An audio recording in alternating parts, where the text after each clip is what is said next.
Hello, beautiful warriors of life. Welcome to another episode of Part of the Process. My name is Michelle Peredia. In this episode, we're going to continue our series on Cluster B personality disorders, specifically focusing on Narcissistic Personality Disorder. I think it's important for all of us to get informed on the various types of personality disorders because we're going to encounter people with personality disorders at least once in our lifetime. And if those people aren't self-aware and are not working on themselves, they can cause us some deep, deep damage and pain. When these type of people come into our lives, they teach us lessons about ourselves. You truly discover how powerful you are. You discover that you're an alchemist, and you turn that pain that they left you with into drive, power. Some of you may experience dark night of the soul after this person leaves your life or after you leave them. Encountering people like this is all part of the process. It shapes you into the person that you are. It makes you stronger, makes you work on your boundaries, and it makes you look within to see why this type of person came into your life and got the opportunity to hurt you. And no one deserves the pain that comes with dealing with certain types of personalities, but at least you can learn about them and arm yourself for when you do encounter one. So let's start by talking about the diagnosis for narcissistic personality disorder. It's characterized by a pervasive pattern of grandiosity, a need for admiration, and a lack of empathy. And the DSM-5 by the American Psychiatric Association has certain criteria. For a person to be diagnosed with NPD, Narcissistic Personality Disorder, an individual must meet at least 5 of the following 9 criteria. Number 1, grandiosity with expectations of superior treatment from others. For example, a colleague insists on having the largest office regardless of company policy or seniority. Number 2, fixated on fantasies of power, success, intelligence, and attractiveness. For example, a friend regularly shares detailed plans about becoming a famous influencer despite having no steps in place to achieve this. Number 3, belief that they are special and unique. For example, a partner regularly comments on how only people from top universities can understand their complex thoughts. Number 4, requires excessive admiration. Example, a sibling throws a fit if they are not praised at a family event for achievements that are common within the family. Number 5, sense of entitlement. A boss expects employees to stay late without prior notice, assuming their time is inherently more valuable. Number 6, interpersonally exploitative behavior. For example, a coworker steals a project idea and presents it as their own to gain a promotion. Number 7, a lack of empathy. A friend ignores your feelings of sadness, switching the topic to their recent vacation. Number 8, envy of others or believes that others are envious of them. A neighbor upgrades their car immediately after you do, trying to overshadow your new purchase. Number 9, demonstration of arrogant and haughty behaviors or attitudes. A meeting leader openly criticizes others' ideas, calling them stupid in front of the group. Narcissism is on a spectrum. Essentially, it can manifest in various degrees. Even if somebody doesn't fully qualify for NPD, they might still display significant traits that impact their behavior and relationships. And depending on how you were raised, anyone can have narcissistic traits, whether it's just 1 or 2 or 3. If you have a narcissistic partner, you might mirror those narcissistic traits. If you grew up with narcissistic parents, you might also mirror those traits because that's how you grew up, by watching them, either manipulate or gaslight others.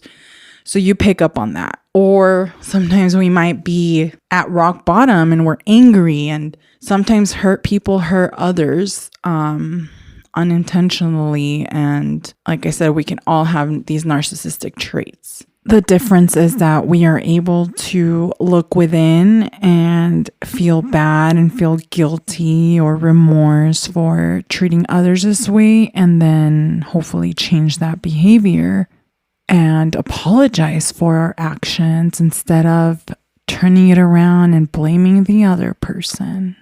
Additional narcissistic traits include manipulative behaviors, using emotional tactics to control others. For example, a romantic partner threatens to break up every time you plan activities that don't include them.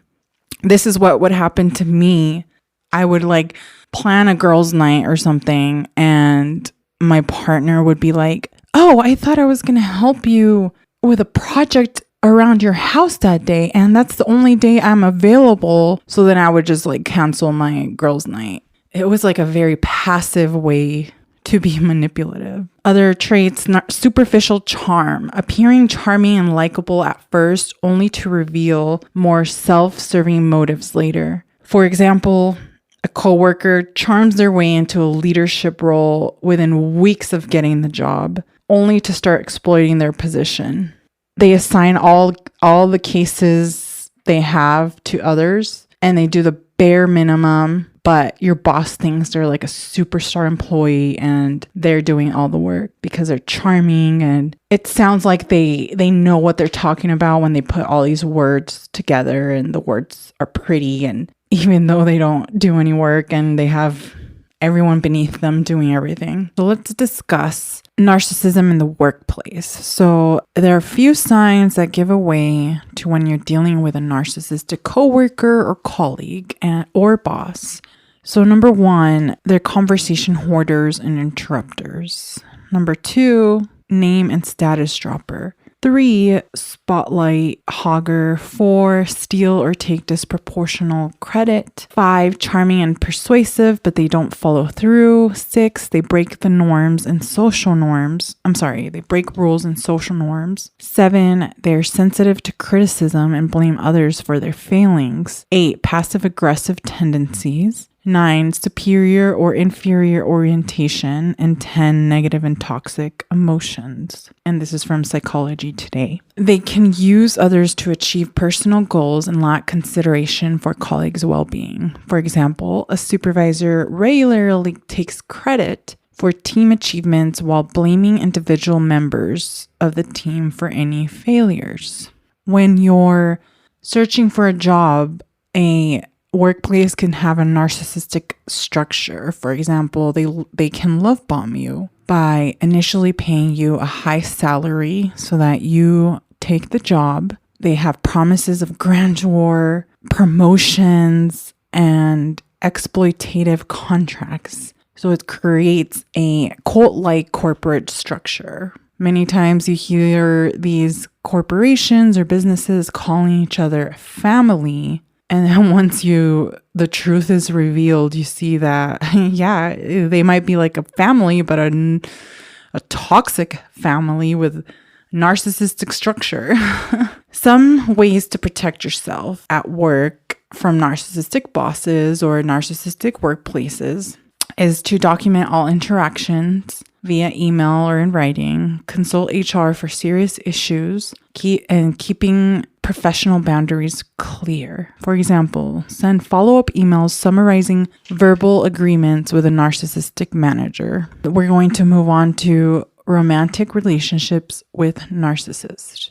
Some traits and early red flags are sudden, intense courtship, subtle manipulations designed to undermine your self-esteem, love bombing, being very interested in you in the beginning, buying you gifts, telling you they love you within weeks of dating, future faking, talking about how they want to marry you and have kids and buy you a house. And as time goes by, they don't end up doing that. And then their true colors come out little by little. I don't know, maybe one day they're the nicest person you've ever met, and one day they just explode on you. And for whatever reason, We like to remember, oh, but they're the nicest person ever. Maybe they're just having a bad day, and we don't reanalyze this relationship and think, oh, wow, that was so not okay. We cling on to what we know from in the beginning. Oh, they bought me all these gifts. They love me. They want to buy me a house. I feel like you always need to be reassessing romantic relationships, taking notes. And for whatever reason, we always know, right? Your gut always tells you that something seems off.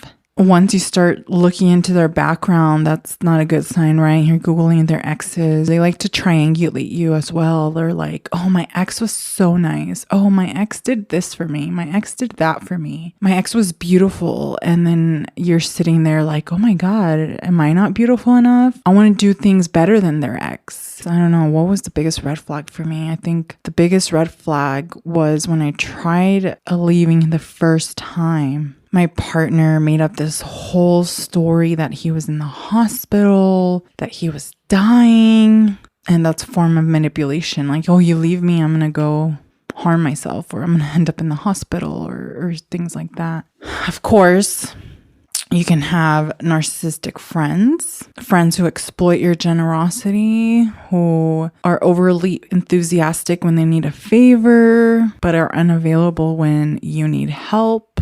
Conversations with them remain at the surface level and they avoid intimacy. They often only share information about themselves, brag about their accomplishments, and they don't really ask questions about you because they have little genuine interest in others and they'd rather focus on themselves. And second, they avoid interactions in which vulnerability is expected of them. Another trait is that they act entitled to time with you and they demand that you spend time with them, or get angry or go into rage if you ever cancel. They put you down, and sometimes they have unreasonable expectations. For example, a friend may ask you to give them a ride to the airport in the middle of the night and not understand why you're saying no. They rarely show any remorse and deny that they did anything wrong. They struggle to forgive. They use or exploit you.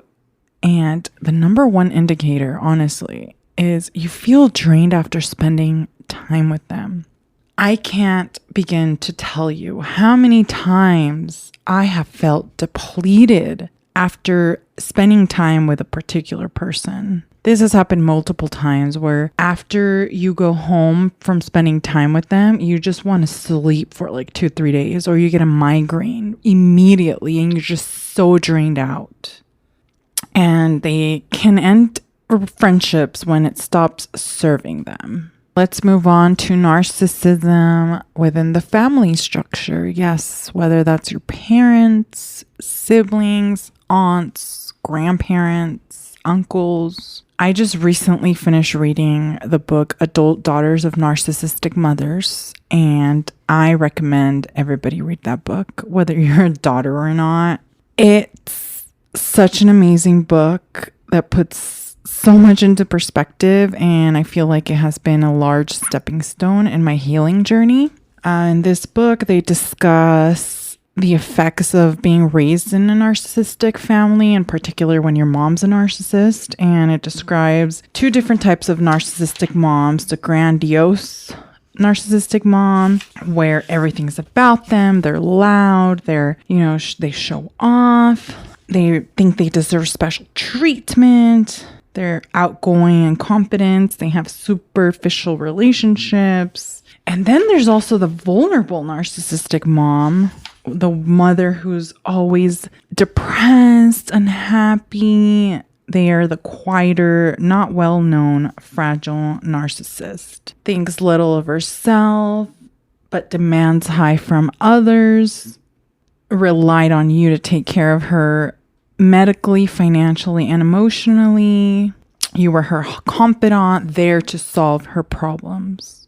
These type of moms, gaslight you and don't validate your feelings or emotions because they lack empathy. And as a result, you grow up with shame, guilt, anxiety, negative thoughts. you are unsure of who you are because you were abused as a child, and instead of being in your divine child self, you had to hide that self and survive in order to meet the needs of your mother or in order to take care of her and her emotions, and that left no space for you to express your emotions, to be a kid, to feel love, to give love, to feel love. These type of family dynamics, the narcissistic family dynamics, create a lot of tension amongst siblings. Mothers or fathers triangulate the siblings and name one the bad kid and the other the good kid, and so it creates animosity between your siblings.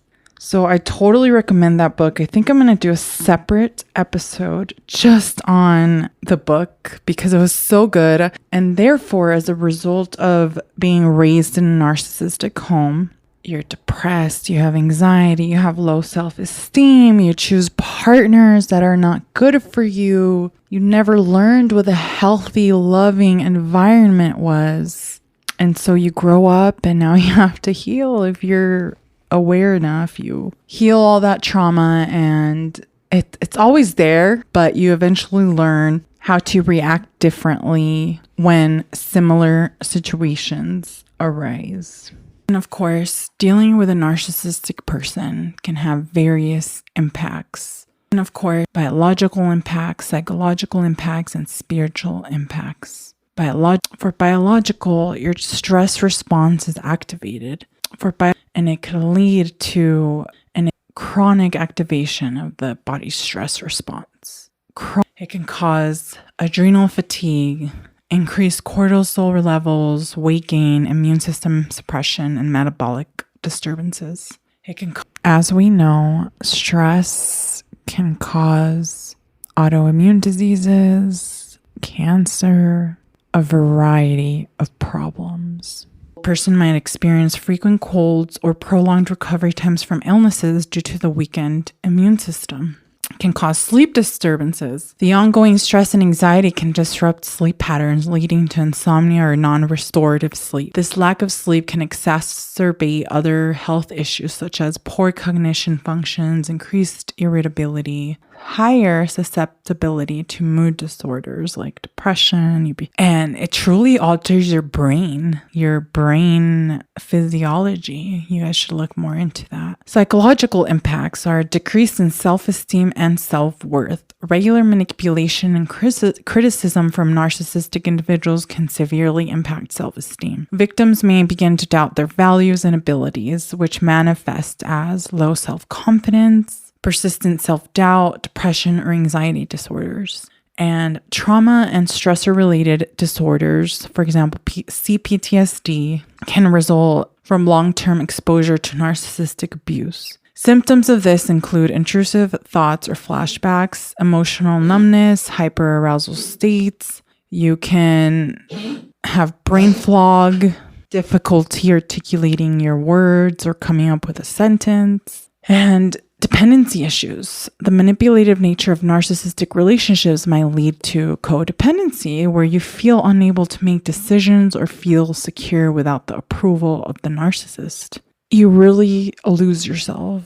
You have no idea who you are. You just rely on them to basically do the thinking for you. I don't know. Sometimes they may come off as having a savior complex where you think they're literally saving you from everything in life and you just become so codependent on them. Spiritual and soul impacts. Loss of spiritual identity. Narcissistic relationships can lead to victims questioning their beliefs and values, especially if the narcissist used spiritual or emotional abuse to manipulate them. This manifests as a feeling of lost connection with one's spiritual roots. Cynicism or skepticism towards previously held beliefs. Emotional exhaustion. The constant emotional roller coaster can leave you feeling spiritually and emotionally drained, which affects your ability to engage in meaningful spiritual practice or feel a sense of connection with others or the divine.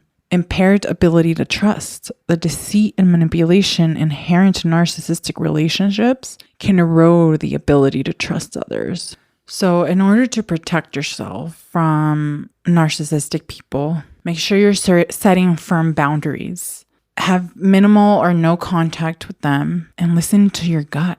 For example, a boundary with yourself can be not sharing personal successes with a jealous friend or sibling to avoid conflict and to protect yourself. Another way to protect yourself is having that self-awareness. Always checking in with yourself to see what's going on. What is this person showing me? What am I doing to enable their behavior? A lot of times, by the time you realize that you're dealing with a narcissist, they already love bombed you and swept you off your feet. So it's very tricky to get out by the time you realize it. I don't know. They might have asked you to stop working and they control all finances so that you don't leave. But that's why you have to check in with yourself and try not to get lost. It's so difficult. I've been through it. A lot of people have been through it. And like I said, it's part of the process, because once you wake up and you realize, oh my gosh, this is off, and you go through your healing journey and you realize you didn't deserve that and that you were a survivor of this type of relationship, it all comes together. Without these type of people, unfortunately, there are teachers and they make us learn about ourselves, and they turn us into, well, they don't. We do all the work, right? But after the pain of dealing with them, you become like a beast, a warrior, and you're unstoppable, and you figure out your life purpose. It's almost like they jump-started your spiritual awakening, if we're being honest. One minute you're captivated by the relationship, the next you're reading and about narcissism and about what happened to you, and you're realizing all the effects that this caused you. Like I said, no one deserves this type of treatment. Some of us were born into families where narcissism is present. Therefore, we ended up in narcissistic relationships, narcissistic jobs. But again, once you slowly start building your boundaries so that nobody can mess with you again. Make sure you have a support system while you're healing from this. Make sure you seek out therapy, because a lot of times you might have got so gaslit that you don't want to live anymore. You don't have any friends. By the time these relationships end, you don't have friends. You're isolated. So just make sure you seek out help and seek out people that truly love you and that can be there for you during these times, because you'll definitely need it. Of course, like I said, engage in self-care. Go get that massage. Love yourself the way they couldn't love you, whether that's parenting your inner child the way your parents couldn't do it. Being there for your inner child when you're crying the way your parents who lacked empathy weren't there for you. Loving yourself, honoring yourself the way the partner wasn't able to. Finding another job where they actually appreciate you. This episode was very broad. We can speak narcissism for like 20 episodes because it's just so much to uncover. That was just the intro. So we're going to talk about another personality disorder in the next episode. I haven't decided which one yet. Perhaps borderline personality disorder, and we'll do the same thing we did here. And again, if you're going through dealing with a narcissist, they've abused you, they've left you like a dead flower, they took out all your energy. Hang in there. Keep going. You're meant to be here. They are meant to be out of your life, but you're meant to be here. You're meant to keep pushing. And eventually you'll blossom into this beautiful, wonderful light after you regain yourself. You come back to yourself and you raise your self-worth, your self-esteem. And seek out support, seek out a community of other survivors, and know that you are loved. The stars love you. The galaxy loves you. The planets love you. The sun loves you. I love you. You're here for a reason. Keep pushing. Whatever it is you're going through, hang in there, because remember, the world needs you and I need you. All right, everyone. Thank you so much for joining in, and I'll see you in my next episode. Follow me on all socials at Part of the Process Podcast.